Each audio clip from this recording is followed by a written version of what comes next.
Ġie inawgurat proġett ta' restawr u konservazzjoni tal-kappella antika iddedikata lit twelid tal-Madonna fil-Forti Sant'Anġlu fil-Birgu li toriġina sa mis-seklu 13. Dan il-proġett sar permezz ta' kollaborazzjoni bejn l-Awtorità Maltija għat-Turiżmu u s-Soċjetà Storika u Kulturali tal-Birgu waqt li foka fuq ir-restawr tal-artal indurat u s-sitt pilastri kif ukoll l-inkarigu ta' xogħlijiet artistiċi ġodda mill-artist Manuel Farrugia li għamel pitturi ġodda għal-kappella, inkluż pittura titolari.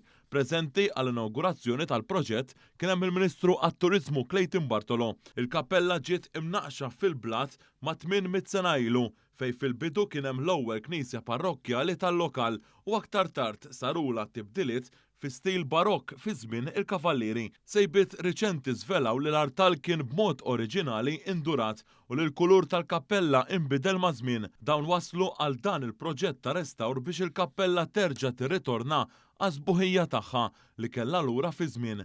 George Aġus, mis-Soċjetà Storika u Kulturali tal-Birgu, tkellem dwar l-importanza ta' dan il-proġett u anke il-karatteristiċi uniċi ta' din il-kappella. Il-kappella mħaffra fil-blat, tissejjaħ Troglodita, u hija l-eqdem post fl-inħawi tal-port illi għadu jintuża sal-lum għall-istess skop għall-kult u għall-qima lill-Alla. Il-kap eżekuttiv tal-Awtorità Maltija għat-Turiżmu Carlo Mikallef għal kif proġetti bħal dawn ikomplu isaħħu il-patrimonju ta' pajjiżna. L-Awtorità Maltija għat-Turiżmu iżjed magħrufa għall-impenn tagħha fil-promozzjoni ta' pajjiżna f'pajjiżi barranin.